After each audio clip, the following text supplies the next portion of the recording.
अक्षर क्रांतीची पहिली मशाल अक्षर क्रांतीची पहिली मशाल सावित्रीबाईंचा जन्म खंडाळा तालुक्यातील नायगावच्या खंडोजी नेवळते पाटील यांच्या घरी झाला.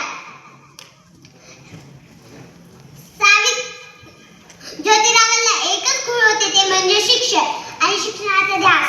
ते शिक्षणाचा ध्यास करण्यासाठी ते एका शाळेत गेले होते.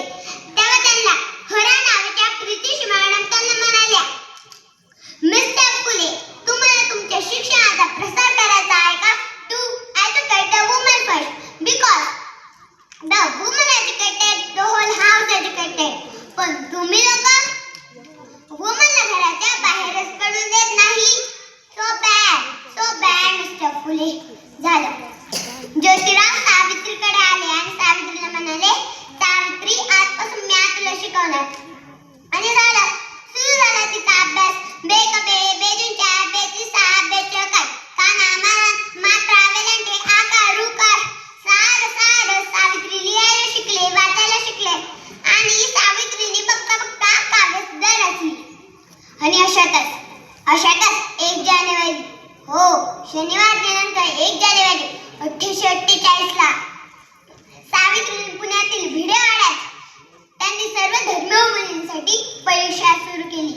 आणि सावित्री त्या शाळेच्या पहिली स्त्री शिक्षिका आणि मुख्याध्यापिका सुद्धा. शेपटचा सत्ता जगला ना तर काम जमावई, पण वाघासारखा जगला तर नाम होईल. पण समाजाचं पात्र धर्म बुडाला अशी कोल्हेकर स्थिर होती. अहो, एखाद्या सामान्य माणसाने शिक्षण घेतल्यावर कोणाचा धर्म बुडतो? इतका तकलादू असू शकतो का धर्म? ओ, धर्मासारखे माणूस का माणसासारखे धर्म असतो? ओ, सावित्रीबाई शाळेत जाताना त्यांच्या शेण घातलं तरी त्यांनी सहन केलं. दगड फेकली तरी त्यांनी सहन केलं. शिव्या दिल्या, थुकलं तरी त्यांनी सगळं सहन केलं. पण आता माझ्या सहनशीलतेचा अंत आला. आणि अचानक सावित्रीच्या एक धक्कीकडे तो म्हणतो, ए ठेवे, कुठे निघायच? आता आमच्या पोळीबाईला शिकवणं बंद कर. तुझे अब्रू प्यारे का ते शिक्षण? कदाचित त्याला माहित नसावं की सावित्री सुद्धा ज्योतिराव फुलेंच्या पत्नी होती. झालं. सावित्री असा गुंतल्याने संकल्पाच्या कानाखाली बांधून दिली. सुनाला की आज झालं थोडं फुटले, पण पुन्हा रचना तुझ्या रक्ताने ही धरती रंगवील. स्त्री कोणत्याही जातीची किंवा धर्माची असो, ती नेहमी अन्यायाची बळी ठरलेली आहे. अहो, एखाद्या स्त्रीचा नवरा मेला तर तिला सती जायचं? ओ, नवरा मेला तर तिचा काय दोष असतो? सावित्रीने इंग्रजांकडे माहिती केली आणि इंग्रजांनी सतीप्रथा बंद केली. सावित्रीने तसेच विधवा मेला काशीबाई, तिच्या मुलाला त्यांनी दत्तक घेतलं आणि त्याचं नाव ठेवलं यशवंत. त्याच्या दूर पावलांनी आमचं अंगण भरून जायचं. त्यांना वाढवलं, मोठं केलं आणि डॉक्टर सुद्धा बनवलं. पुन्हा एकदा प्लेटची साथ पसरली होती. काके गाठ ठेवून लोक पट्टपट्ट मरू लागले होते. तेव्हा मी यशवंताला सांगितलं, यशवंता, आता तो हॉस्पिटल उभारलाय. यशवंताने हॉस्पिटल उभारलं.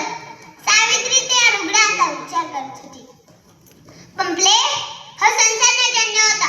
कधी ना कधी सावित्री होणार होता आणि यशवंताला घेऊन होता. पण मुळीच ती जगली समाजासाठीच ना. पण त्या समाजासाठी सेवा करत असणार मरणार आहे तर ए मरणा, तुला स्वागत आहे रे. हो, सावित्री बाई झाली. हो, सावित्री माई झाली. हो, बघता आमच्या 18 सुरू झाल्या.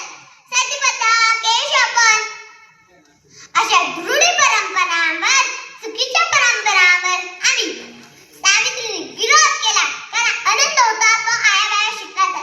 म्हणून म्हणे, विद्येविना मती गेली, मतीविना गती गेली. गतीविना मत्ता गेली, विद्याविना शुद्ध कसले एवढे अनंत. एका अविद्येने केले एवढे अनंत. म्हणून वाचवा मुली, शिकवा आणि देश साक्षांत वाढवा. जर एक मुलगा शिकला ना तर तो एकटाच शांत होतो. जर एक मुलगा शिकला ना तर तो एकटाच शांत होतो.